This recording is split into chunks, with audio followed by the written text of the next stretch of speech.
On a freezing night in Riverside City, a 12-year-old black boy walks home, his stomach empty, his hoodie too thin to withstand the biting cold. But when he sees an old white man shivering alone on a park bench, lost and confused, he makes a choice that will change everything. Bringing the stranger into his tiny apartment, he offers warmth, food, and kindness despite barely having enough himself. What he doesn't know is that the old man's son will help open a door to a future he never thought possible. The wind cut sharp against Elijah's skin as he pulled his thin hoodie tighter around himself, his fingers stiff from the cold.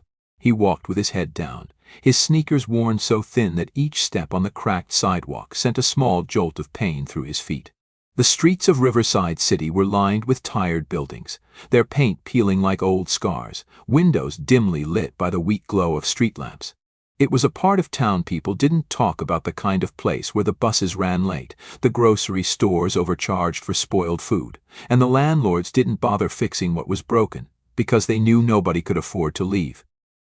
Elijah, 12 years old but carrying the weight of someone twice his age, clutched the small burlap bag slung over his shoulder.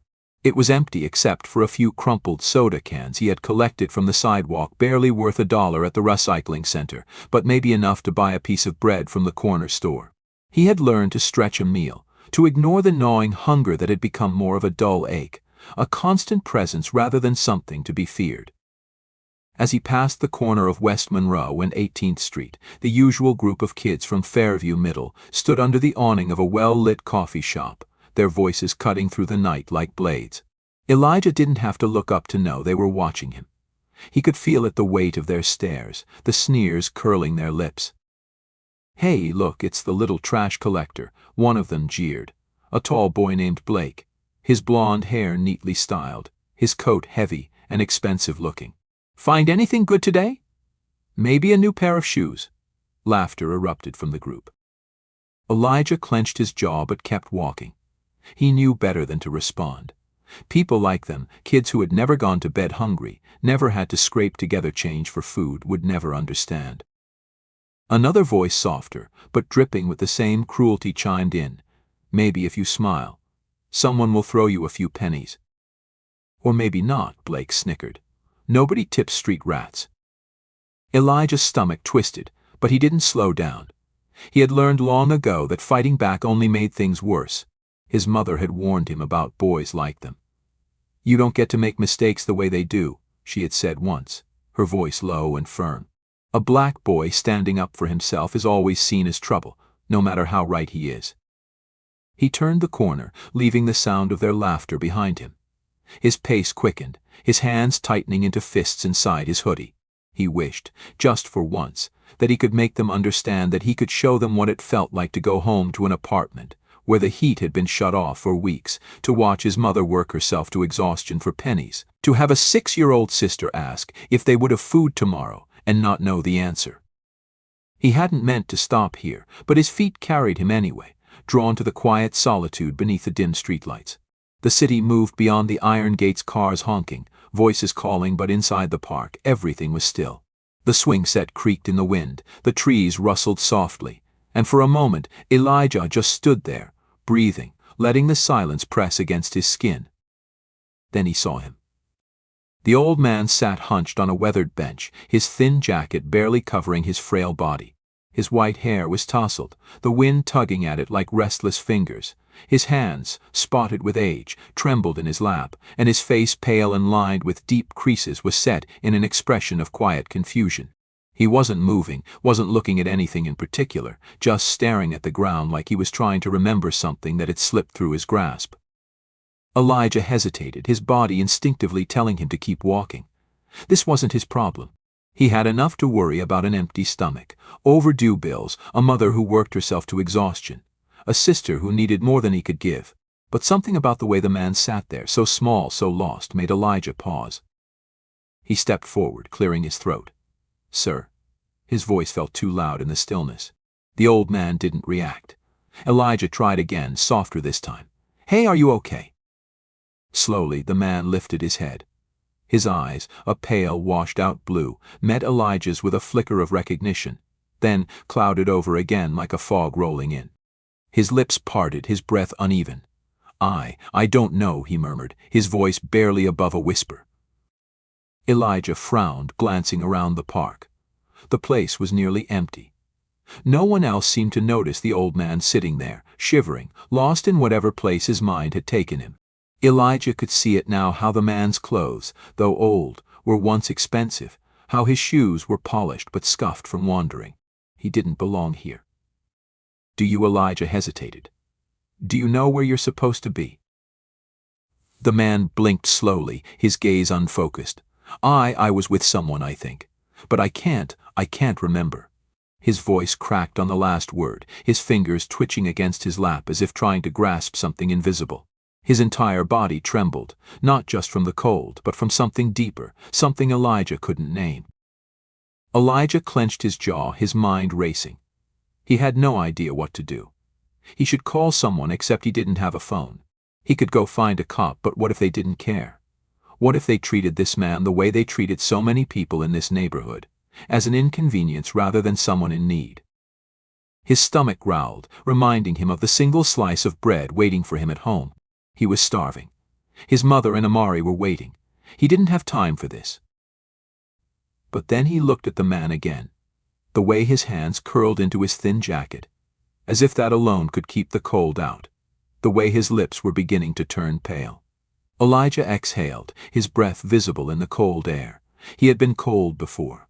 He knew what it felt like when it sank into your bones, when you shivered so hard your muscles ached. And he knew hunger too. He knew what it was like to feel empty, to be invisible, to be ignored. His mother's voice echoed in his mind. Be better than the world is to you. Elijah sighed, pulling off his hoodie and stepping closer. Here, he muttered, draping it over the man's shoulders. The old man looked at him, startled, and something in his face shifted, not quite understanding, but something close to gratitude. Elijah swallowed hard. Come on, he said before he could change his mind. It's too cold to be out here. You can, he hesitated, his heart pounding. You can come home with me for the night. The man stared at him, blinking slowly. Home! Elijah nodded, ignoring the voice in his head screaming that this was a bad idea. Just for the night, he clarified. You need a place to stay, and he hesitated again, then sighed. I can't just leave you here. For a long moment the old man didn't move. Then, slowly, he reached out, his fingers gripping Elijah's sleeve like a child afraid of getting lost. Elijah's chest tightened. He shifted the weight of his empty bag over his shoulder, took a steadying breath, and started walking. Elijah's fingers curled tighter around the old man's frail wrist as they reached the crumbling steps of his apartment building, the cold biting at his exposed arms now that he had given up his hoodie. The man wobbled slightly, his breath uneven, and Elijah steadied him, his own stomach twisting with nerves. This was reckless. His mother would be furious. They'd barely had enough to keep themselves afloat, and here he was, bringing home a stranger. But what was the alternative? Leaving him out there to freeze. The stairwell reeked of dampness and stale cigarette smoke as Elijah guided the man inside. Their footsteps echoed against the chipped tile floor. He hesitated at the door, inhaling sharply, before pushing it open. The dim glow of a single flickering bulb illuminated the cramped space. His mother was at the kitchen table, hunched over a pile of papers, bills, most likely. Her dark curls were messy, exhaustion clinging to her features. Amari sat cross-legged on the couch, her small hands clutching a worn-out picture book. Camille looked up, and her tired eyes immediately sharpened with confusion. She stood abruptly, her gaze shifting from Elijah to the frail man beside him. Elijah, she said slowly, her voice edged with disbelief. Who is this? Elijah swallowed hard, stepping forward slightly, placing himself between his mother's wary gaze and the old man's trembling frame. I found him at the park, he said, trying to keep his voice steady. He was alone, freezing. He doesn't remember where he's supposed to be. He shifted uncomfortably under her stare. I couldn't just leave him there. Camille's expression flickered between frustration and something softer. Something Elijah recognized, the part of her that wanted to believe in kindness even when the world had given her every reason not to. She sighed, rubbing a hand over her face. Elijah, we don't have. She stopped herself, looking at the man again. He was shivering, his hands twitching at his sides, his lips tinged pale. He looked so small. A long pause settled over the room before she exhaled deeply, her voice gentler now. "I don't have much," she said, her eyes locked on Elijah's, "but come in, sir. Warm yourself up." Elijah felt a rush of relief as he helped the man to the rickety chair at the kitchen table. Camille moved swiftly, pulling a pot from the stove, the faint smell of watered-down broth filling the air. Amari peeked over the couch, wide-eyed but curious, before hopping off and padding over on bare feet. She looked at the old man, then at Elijah. "Is he sick?" she asked softly. Elijah shook his head. "I don't think so. Just lost." Amari nodded thoughtfully, then disappeared into the small bedroom she shared with Elijah, emerging moments later with a thin, patched-up blanket. She draped it carefully over the old man's lap, her tiny fingers smoothing the fabric like she was tucking in one of her dolls. "There," she whispered. The old man blinked at her, something shifting in his expression, something fragile and overwhelmed. His lips parted, but no words came out. Camille placed a steaming bowl of soup in front of him, the broth thin but warm, a single piece of bread resting on the side of the dish. She set another in front of Elijah, her brows knitting together when he only took half the bread, sliding the rest onto the old man's plate. He wasn't hungry anymore. The tightness in his chest had pushed the feeling away. The man lifted his spoon with a trembling hand, taking a slow sip. His breath hitched. For a long moment he just sat there, staring at the bowl like it was something he had forgotten existed. His fingers gripped the edge of the table, knuckles white. Then, quietly, he whispered, "Thank you." Camille's gaze softened. Elijah chewed the inside of his cheek, something twisting in his stomach. He had seen that look before, the way people's faces changed when they realized someone had been kind to them, when they hadn't expected it. The old man wasn't just cold. He wasn't just lost. He had been invisible. But not tonight. Tonight he was home. The apartment had fallen into silence, the kind that felt heavier than the air itself. The old man James, as Elijah had decided to call him for now, had finally drifted off on the couch, his frail body curled beneath Amari's tattered blanket. His breathing was steady, though his hands twitched slightly even in sleep, like his mind was still restless, still lost in the fog that had taken his memory. The dim glow of the kitchen light flickered over his lined face, casting deep shadows that made him look even smaller, even more fragile. Elijah sat cross-legged on the floor beside the couch, exhaustion pressing at the edges of his mind, but something kept him awake. Maybe it was the way James had looked at them during dinner, like he couldn't believe he was being taken care of.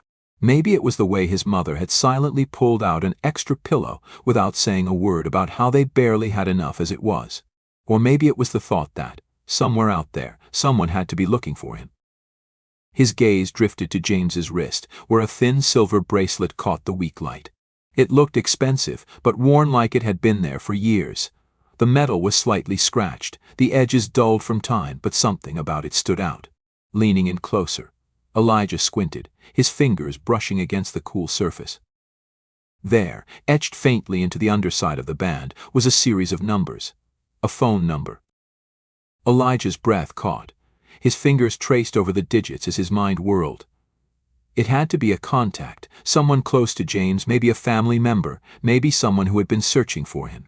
His first instinct was to wake his mother, but she had already done enough tonight. He could handle this. He hesitated, his thumb hovering over the keypad of their old landline. What if this wasn't someone safe? What if James had no one? What if the person on the other end didn't care? But then he thought about the way James had looked at Amari when she placed the blanket over him, the way his fingers had curled around the edges like he was afraid to let go. Someone had to care. Someone had to be missing him. Taking a deep breath, Elijah dialed. The phone rang once, twice, 3 times. Then, "Hello?" A man's voice, sharp and urgent, cut through the receiver. Elijah hesitated, glancing at James before speaking. Hi. I think I found someone who belongs to you." A pause. Then the voice sharpened. "Who is this?" "My name's Elijah," he said carefully, gripping the phone tighter. "I found an old man at the park. He was alone. He didn't know where he was, and he didn't remember much. He had this bracelet, and it had this number on it." The silence on the other end of the line was thick, like the man had stopped breathing altogether. Then, a sharp inhale. "Oh my God." Elijah flinched at the raw desperation in his voice. "Where is he? Is he okay? Is he hurt?" The words tumbled out in a frantic rush. "Please tell me where he is." "He's safe," Elijah assured him quickly, his eyes flicking to James, still sleeping soundly on the couch. "He was freezing when I found him, so I brought him home. He's resting now." The man on the other end exhaled shakily. When he spoke again, his voice was thick with emotion. "His name is James Whitmore.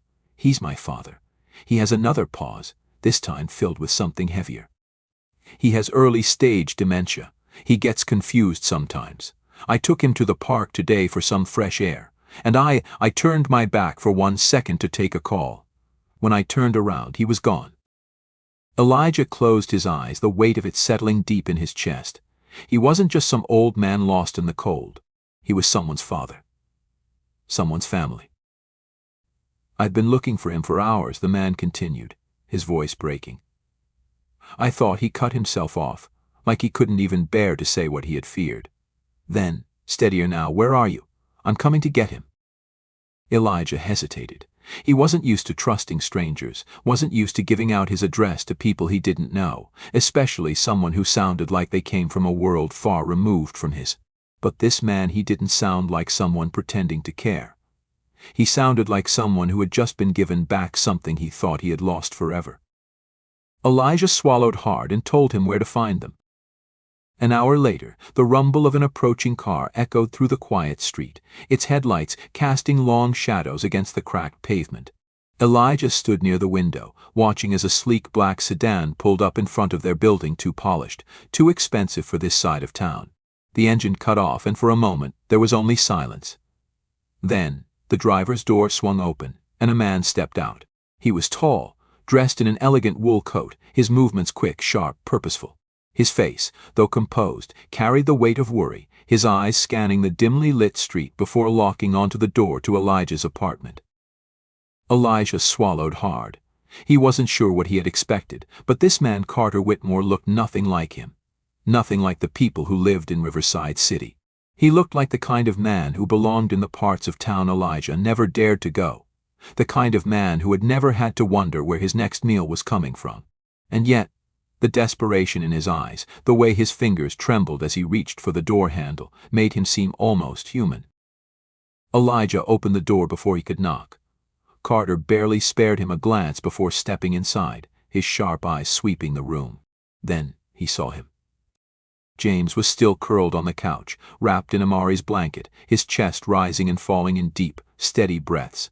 His face, once pinched with cold and confusion, now looked softer, at peace. Carter let out a shaky breath, his shoulders slumping as if a weight had just been lifted from them. His hand came up to cover his mouth, and when he exhaled again, Elijah could swear his eyes glistened. "Oh, thank God," Carter whispered, stepping closer. He knelt beside the couch, his fingers hovering just above his father's shoulder. Hesitant, like he was afraid that touching him would wake him, would shatter this fragile moment of relief. Elijah stood to the side, hands shoved into his pockets, unsure of what to say. He felt Amari press against his leg, her tiny fingers curling into the fabric of his pants as she watched the scene unfold with wide, curious eyes. Carter finally turned toward them, his gaze landing on Elijah. For the first time he really looked at the too thin hoodie, the way his shoes barely held together, the apartment that, despite its warmth, was undeniably small, undeniably struggling. He straightened, then without warning, reached out and clasped Elijah's hand in both of his own. His grip was firm, but not overpowering, his voice thick with emotion. "Thank you," he said, his words quiet but heavy. You saved him." Elijah shifted, uncomfortable with the intensity of it. He shook his head. "I just did what anyone would do." Carter's expression changed, something unreadable flickering in his eyes. "No," he said, his voice steady, certain. "Not everyone would." A long silence stretched between them. Carter glanced at his father again, exhaling before reaching into the inside pocket of his coat. A moment later, he pulled out a thick white envelope and extended it toward Elijah's mother, who had been standing silently in the kitchen, watching everything unfold. She stiffened immediately, her arms crossing over her chest. "I can't take that," she said, her voice firm but not unkind. "We don't take handouts." Carter's lips quirked upward, something almost amused in his expression, but his voice remained gentle. "It's not a handout," he said simply. "It's a thank you.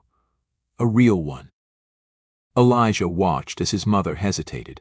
He could see the way her fingers twitched, the way her jaw clenched slightly, the same way it always did when she was caught between pride and necessity.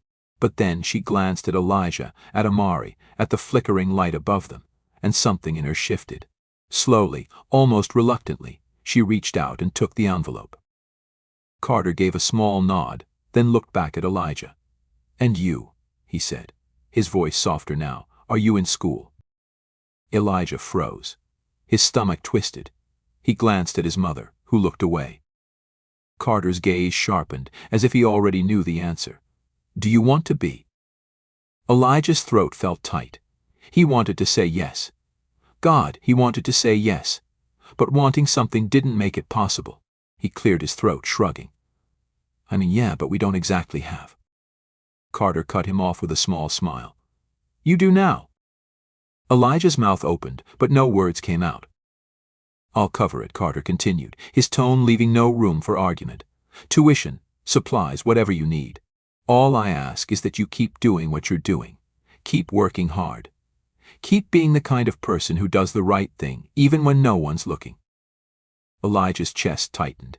His fingers curled into fists at his sides. "Why?" he asked, his voice quieter now. Carter studied him for a long moment. "Because the world needs more people like you," he said simply.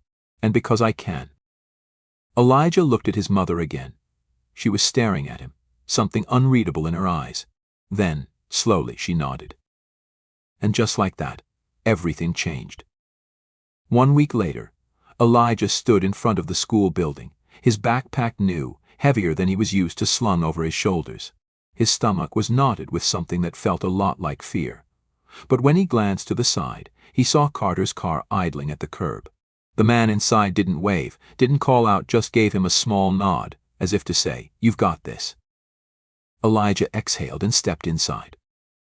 The days that followed felt surreal. School was different now, harder, but also full of things he had missed. Books, lessons, a world beyond the struggles of survival. He wasn't just trying to get by anymore. He was moving forward. His mother, too, had changed. With Carter's help, she found a better job, one that paid well enough that she didn't have to work herself into exhaustion every night. Amari, sensing the shift in their home, seemed lighter, happier.